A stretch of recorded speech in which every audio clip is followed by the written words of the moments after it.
Assalamualaikum warahmatullahi wabarakatuh.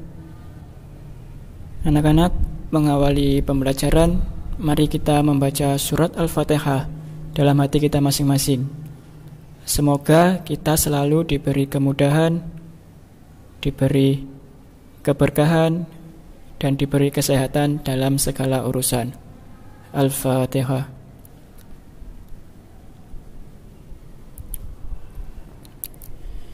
Amin ya rabbal alamin. Oke anak-anak, selamat pagi.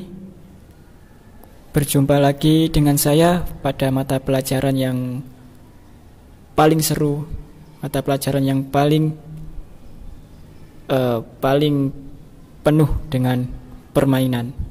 Ya, pada mata pelajaran VVKN. Saking serunya bukan lagi PPKN tapi VVKN. Oke, semoga kalian selalu dalam keadaan sehat walafiat.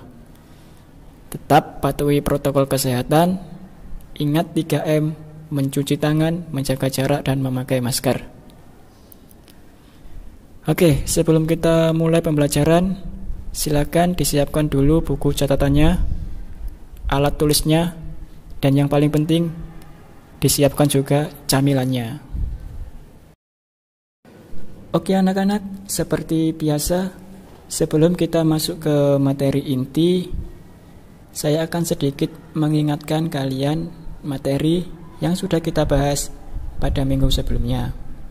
Minggu sebelumnya kita sudah membahas tentang keragaman budaya. Ya, di mana kita juga membahas pengertian budaya. Ayo, yang masih ingat, silakan dijawab dalam hati. Budaya adalah istri dari Pak Daya, Pak. Asal ngawur. Ya.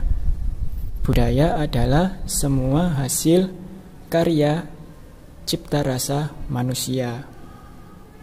Bentuknya budaya ada banyak sekali. Tapi yang umum dan yang utama ada 5. Yang pertama, tarian daerah.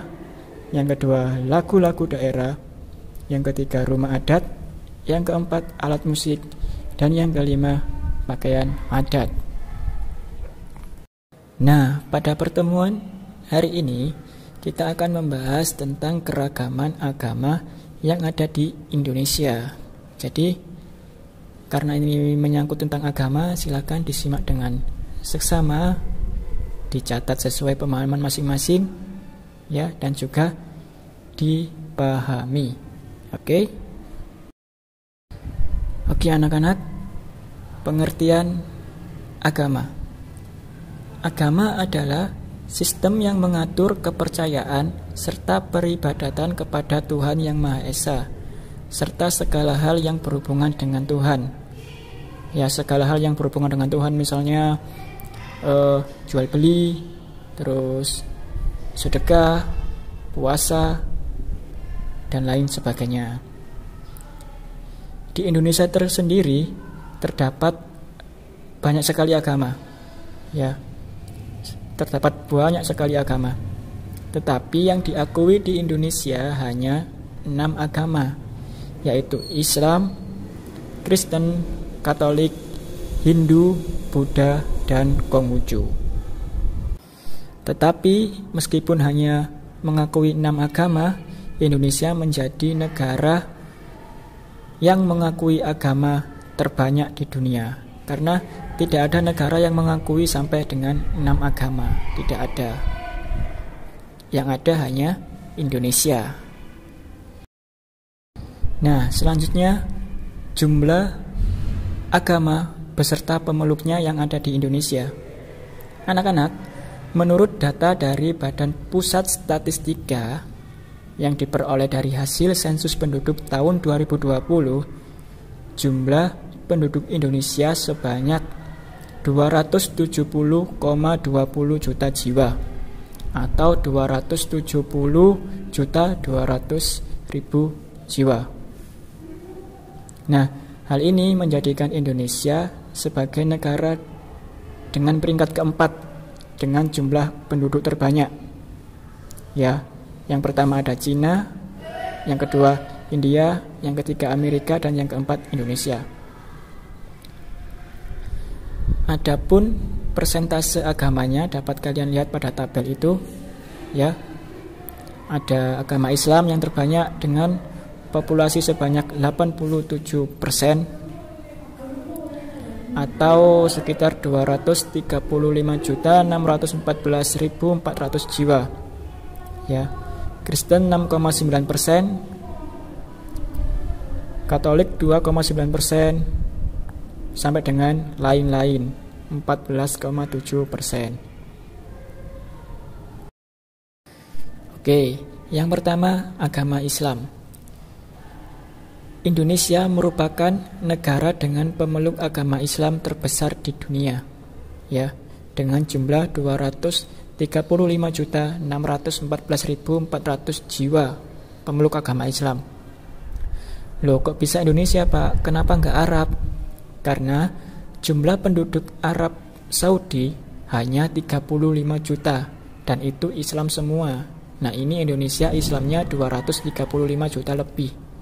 Jadi masih banyak pemeluk agama Islam di Indonesia dong. Nah, oleh karena itu Indonesia menjadi negara dengan mayoritas Islam terbesar di dunia. Nah, ini ada sekilas tentang Islam. Pastinya kalian sudah tahu ya. Nama agamanya ya agama Islam. Nama Tuhannya jelas Allah Subhanahu wa taala. Nama Nabi Muhammad SAW. Ibadahnya ada sholat, puasa, sedekah, dan lain-lain. Tempat ibadah jelas ada masjid. Hari utama ya hari Jumat. Hari raya jelas hari raya Idul Fitri. Kemudian jumlah pemeluk tadi sudah 235.614.400 jiwa. Yang kedua, ada agama Kristen.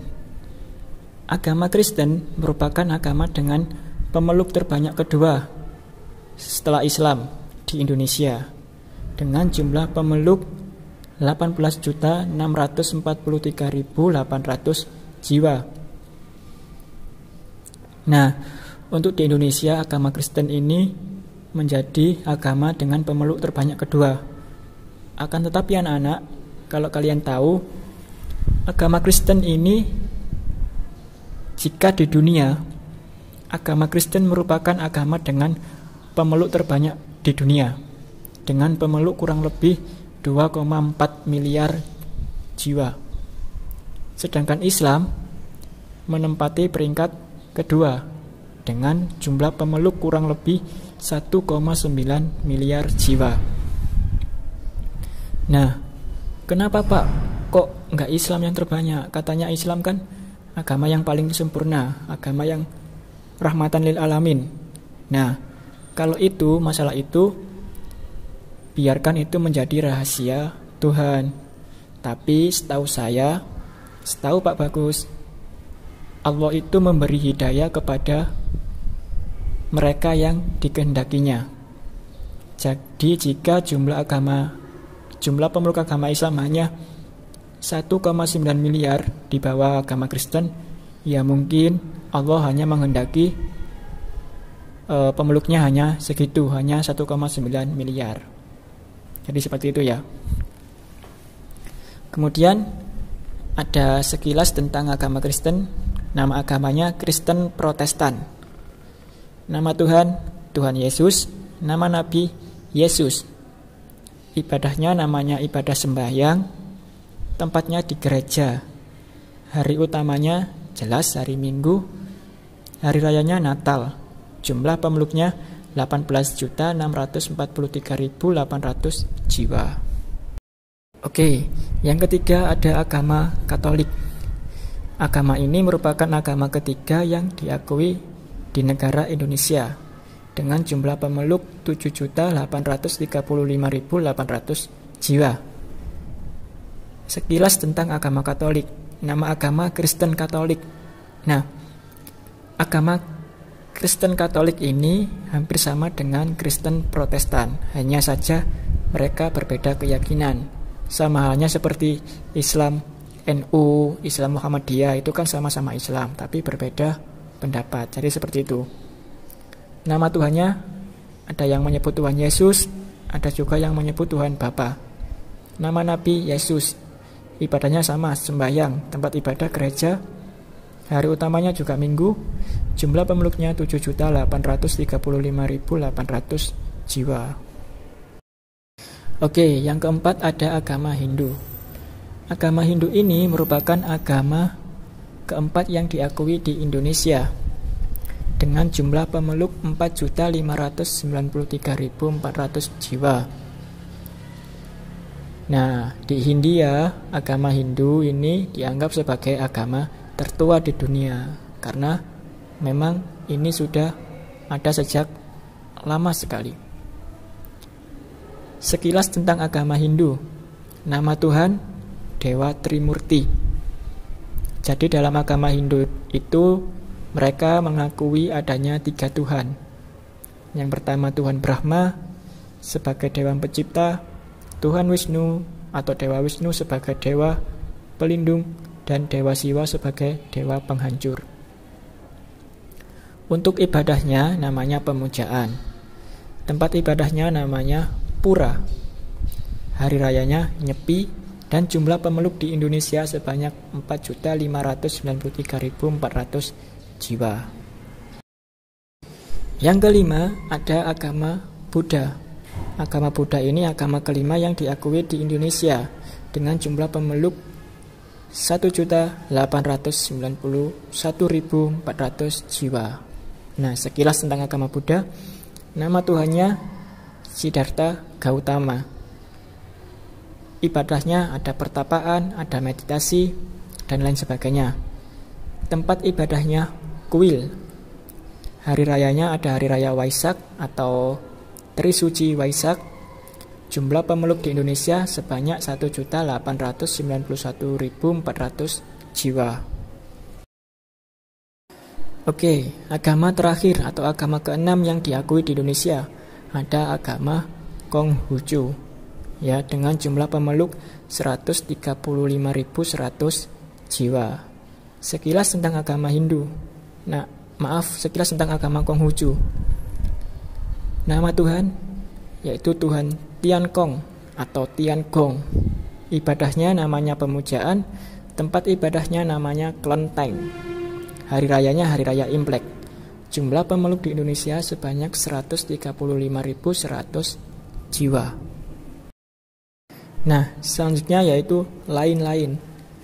Anak-anak, yang dimaksud lain-lain itu ialah gabungan jumlah pemeluk agama selain agama keenam yang di atas tadi. Mungkin ada agama Shinto menyembah matahari, mungkin ada agama menyembah benda mati atau yang lainnya. Nah, ditambah juga dengan jumlah orang yang tidak memiliki agama atau tidak percaya Tuhan. Nah, jika dijumlahkan itu ada sebanyak 1.486.100 jiwa. Tapi perlu kalian ingat, lain-lain ini tidak diakui di Indonesia, tapi tidak dilarang. Nah, konsekuensinya atau akibatnya jika tidak diakui, jika mereka terjadi konflik antara mereka, maka Indonesia tidak akan ikut campur. Berbeda dengan keenam agama tadi, jika terjadi konflik maka Indonesia akan berusaha melindungi keduanya atau melindungi yang konflik. Misalkan agama Kristen dan agama Islam terjadi konflik, maka Indonesia akan menjadi penengah dan bertindak seadil-adilnya. Tapi kalau lain-lain ini tidak akan mendapat perlindungan karena tidak diakui oleh undang-undang. Oke anak-anak, sekian untuk materi pada hari ini. Saya harap kalian dapat mengambil kesimpulan pada materi yang sudah kita bahas. Ya. Karena di Indonesia ini terdapat banyak sekali agama. Tetapi hebatnya Indonesia masih bisa menjaga toleransi. Hal ini juga tidak terlepas dari peran semboyan kita, yaitu Bhinneka Tunggal Ika. Nah, oleh karena itu sebagai siswi, saya harap kalian juga dapat menerapkan sikap toleransi kepada sesama agama dan antar agama. Oke, sekian, kurang lebihnya mohon maaf. Saya akhiri, assalamualaikum warahmatullahi wabarakatuh.